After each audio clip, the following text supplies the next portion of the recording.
What was taken from Bodie? Part 1. Something should stay behind. They had only planned a quick stop. 3 friends on a road trip through the eastern Sierra.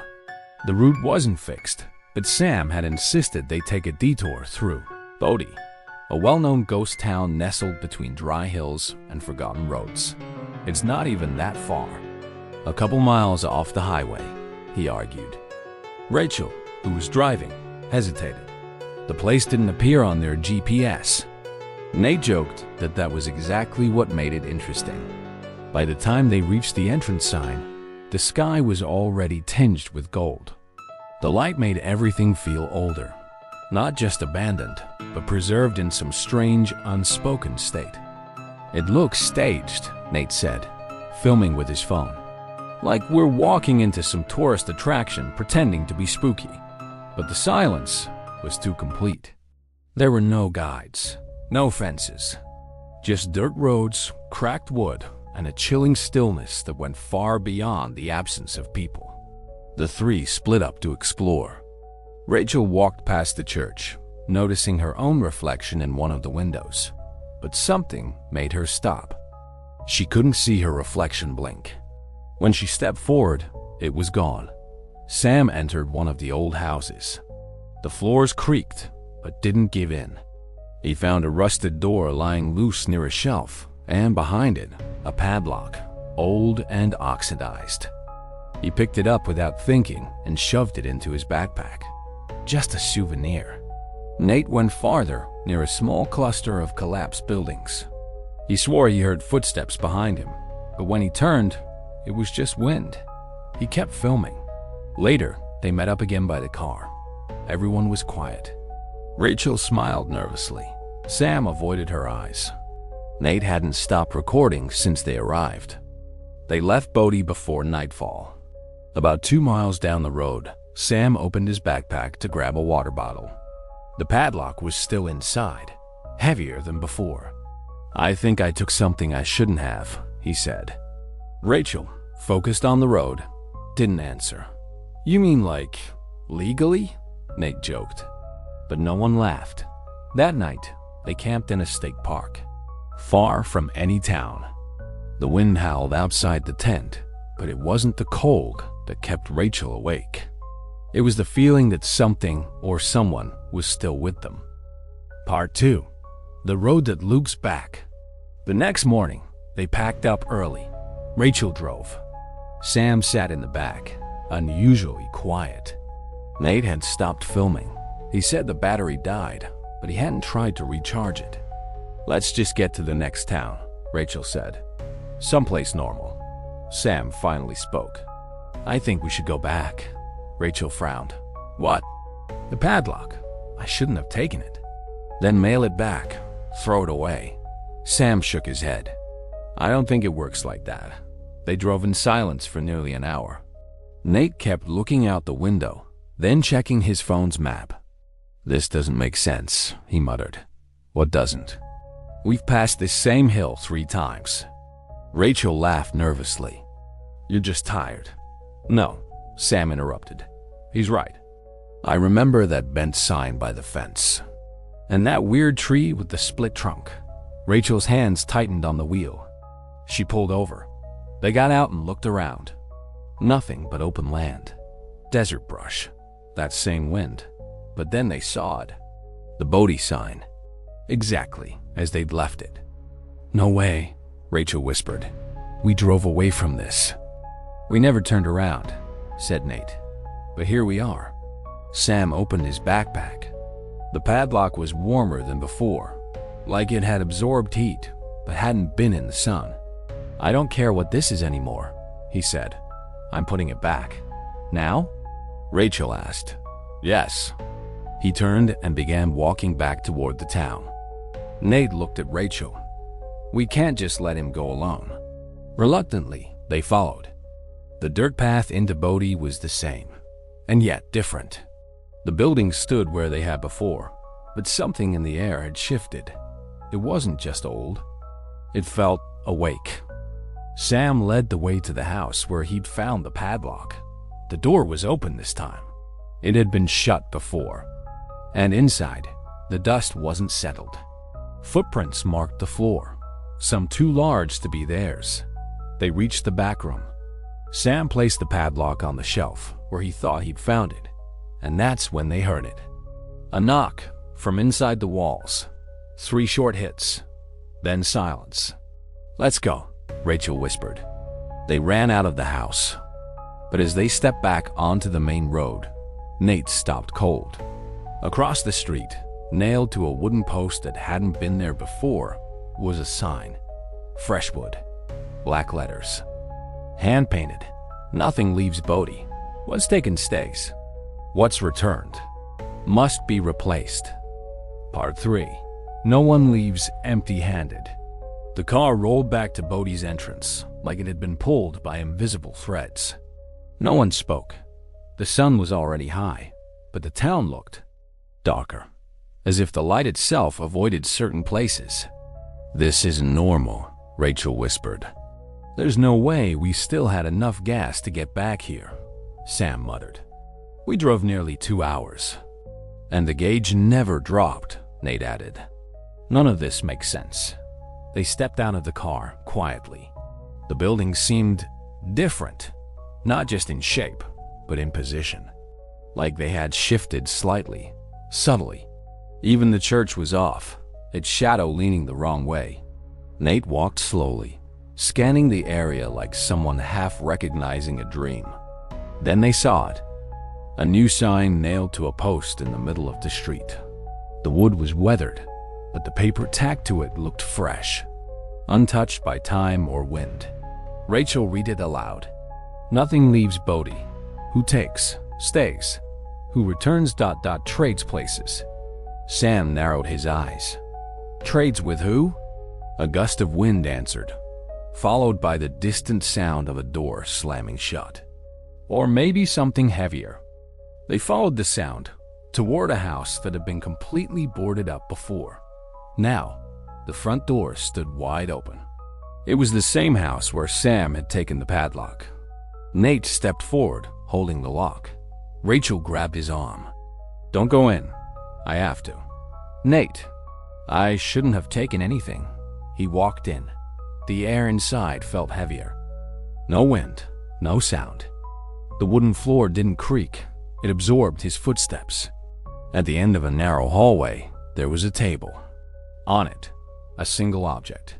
A photo. Faded, black and white. 3 people. 2 men, 1 woman. Walking away from the camera, down a dusty street that looked exactly like the one outside. Nate turned the photo over. Blank. Behind him, the door slammed shut. Outside, Rachel ran to the porch.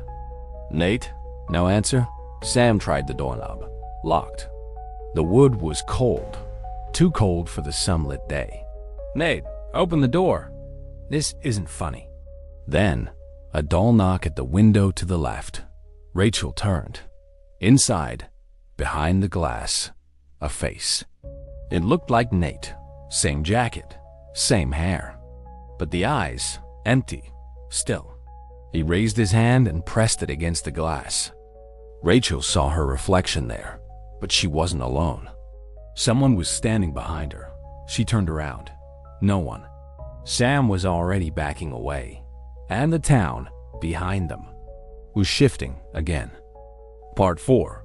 Silent copies. Rachel and Sam ran toward the car. But the moment they reached it, they stopped. It wasn't the same car. Same make. Same model. Same plate. But the windshield was spotless. The seats looked brand new. Too new. Like it had just been placed there, deliberately. Sam opened the driver's door. Everything inside looked identical, down to the half-eaten snacks they'd left that morning. But there was something new. In the glove compartment, a manila envelope, stamped in red letters. Received, Bodie file. Rachel pulled it out, hand shaking. Inside were 3 laminated documents, profiles. Each one with a name, date, and recent photo.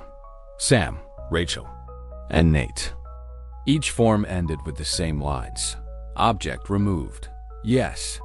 Status. Awaiting replacement. Exit authorized. No. This is like ... inventory, Sam said, voice barely above a whisper. Rachel turned slowly. She was staring back at the town, which now seemed more still than ever. What happens if we stay? Maybe that's the point, Sam muttered. The point of what? He didn't answer. Because across the road, someone stepped out of a house. Nate. But he didn't call out or run toward them. He simply walked forward, one slow step at a time, as if following tracks only he could see. His eyes ... unfocused. His arms loose by his sides. Rachel rushed to him. Nate! Hey! Look at me! He stopped. Slowly, he raised his head. But the eyes were wrong. No life in them. Are you okay? I gave it back, he said calmly. Gave what back? The lock? But it wanted more. Sam approached cautiously. What do you mean ... it? Nate turned his head slightly, and there it was, the house. The door wide open now, and inside, figures. 3 of them, standing still, motionless. One looked like Rachel. Another, Sam. The third, a child, face completely hidden in shadow. Rachel stepped back. What is this? They're the trades, Nate murmured. For everything taken, someone stays. Someone enters. Sam grabbed Rachel's arm. We're leaving, now. But the car was gone.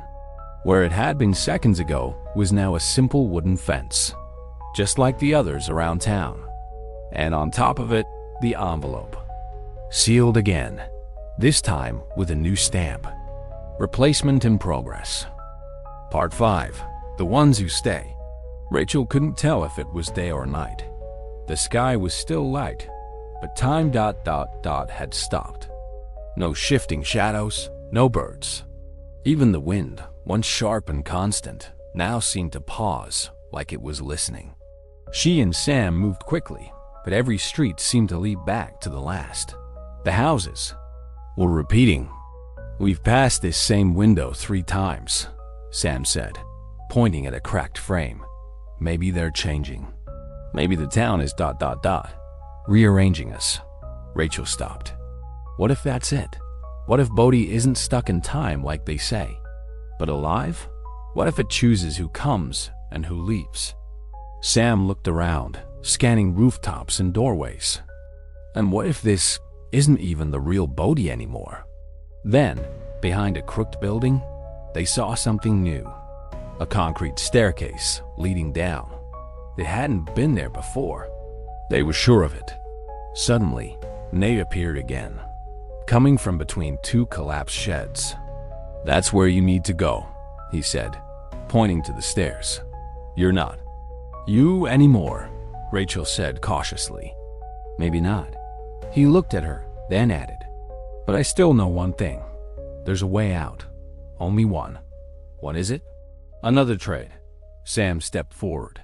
We didn't take anything, but I did, Nate replied, raising the padlock. It was still with him. It had never left. If one of you stays, the other can leave, but it has to be by choice. Rachel took a step back. No, that's insane. Nate shrugged.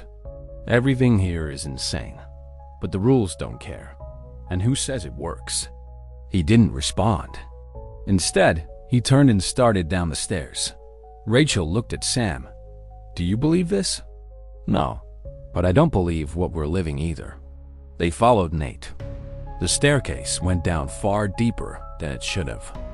Past the ground, into something that felt older than the town itself.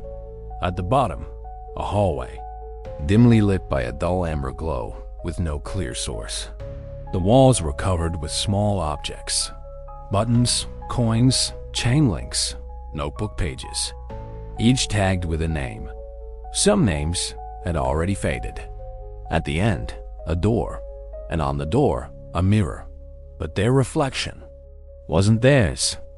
It showed their earlier selves, fresh-faced, relaxed, unaware. As if the mirror captured who they were before Bodie started rewriting their stories. Nate pointed. If you want to leave, you have to choose what to leave behind. Rachel stepped closer. The mirror began to fog.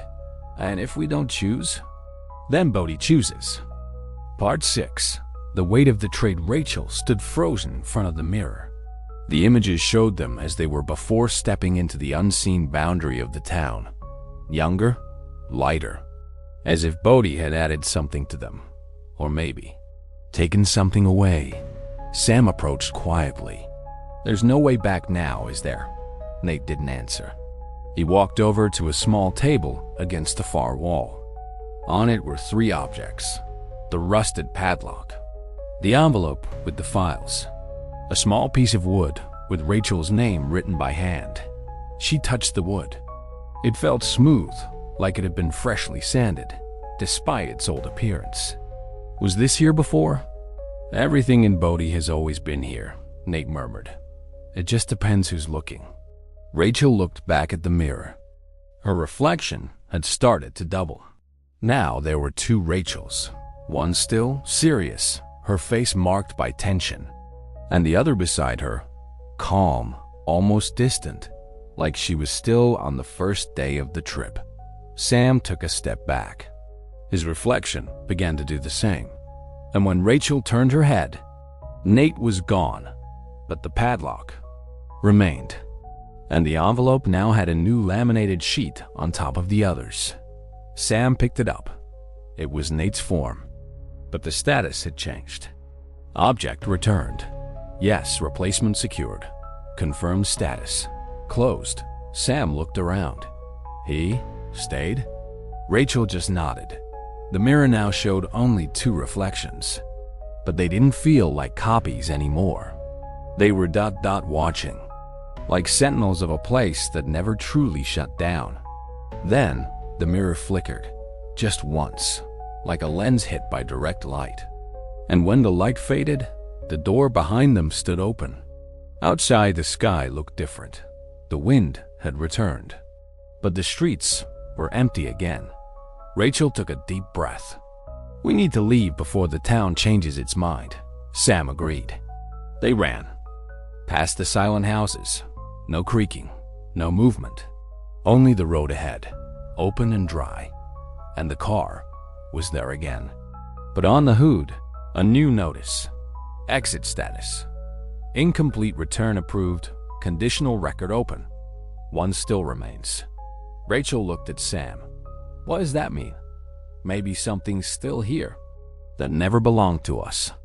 She looked back. Far down the street, on the porch of the house where it all started, stood Nate, or something that looked like him, holding the padlock and giving a small, slow nod. Part 7. Final entry. The engine started on the first try, but no one celebrated. Rachel and Sam drove in silence for miles, not saying a word until the buildings of Bodie vanished completely from the rearview mirror. The dirt road finally met asphalt. The real world began to take shape again. Trees, road signs, power lines. Everything looked too normal after what they'd just been through. But the strangest part was the feeling that Bodie hadn't really been left behind. Sam, riding in the passenger seat, was holding the envelope. The files were still inside. Rachel's, his own, and a third one, blank. Instead of a name, just an empty space marked with a red stamp. Awaiting new object. It still wants something, Sam said aloud, as if to himself. Or someone, Rachel replied. They drove until they reached the next small town, Bridgeport. Quiet, ordinary, modern enough to feel safe, far enough to feel like shelter. Rachel rented a motel room with a view of the hills. Sam took one down the hall. Neither of them slept that first night. The next morning, Rachel went to the front desk to return her key. Do you have anything here from Bodie? She asked the clerk. The woman gave a half smile. Souvenirs? Just a few park flyers. No, I mean things brought from there. Stuff that shouldn't have been taken. The woman hesitated, then walked to a back cabinet and returned with a small cardboard box. Inside were random old items. Coins, glass shards, rusty spoons, a notebook with no cover, all tagged with dates. all marked as returned. People send them back through the mail or just drop them off, the woman said. Why here? I don't know. Maybe because this town feels far enough or close enough. Rachel pulled out one of the envelopes. It was already opened. Inside was a single page with a handwritten message.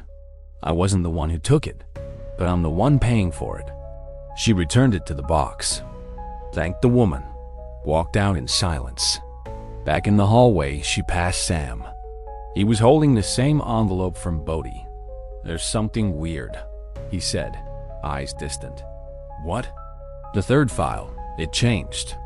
Rachel took it from his hands. The blank space now had 3 handwritten words. You already know. She felt the chill before she even looked up. Outside the motel window, parked across the street, was the same car, same model, same color. But the windows were now too dark to see inside, and hanging from the rearview mirror was the old rusted padlock. Final, no record of departure. Weeks later, Rachel sat on the small porch of her apartment on the edge of town. She had a new job, a quieter life, fewer questions. The envelope from Bodie stayed sealed in a drawer she no longer opened. The car, a new one, never left the city limits. And the word Bodie hadn't passed her lips since that day, until the morning the photo arrived. No return address, just a plain brown envelope in her mailbox. Inside, a single photograph. Rachel, Sam, and Nate, standing in front of the Welcome to Bodie sign. Their faces calm, relaxed. The kind of picture you take at the start of something, not knowing where it will end. The problem? None of them remembered taking it. On the back, written in faded pen. Some things don't want to be taken. Some wait to be remembered. Others just want company. Rachel stared at the photo for a long time before sliding it back into the envelope. As she closed her mailbox, something caught her eye. The apartment number on the metal tag. It was the same unit she'd always lived in. Same style, same plaque. But now, beneath her name was a second name. One she hadn't seen since Bodie. N. Palmer. She froze, looked around. Same street, same parked cars, same wind moving gently through the trees. But something deep in the background had shifted. As if Bodie had simply changed addresses. As if it never had a fixed location. As if it had just followed her home. And somewhere, far from roads or maps or sunlight ... the records remained open, waiting for the next entry. If you liked this creepy story, hit like and subscribe for more. Stay curious and stay safe out there.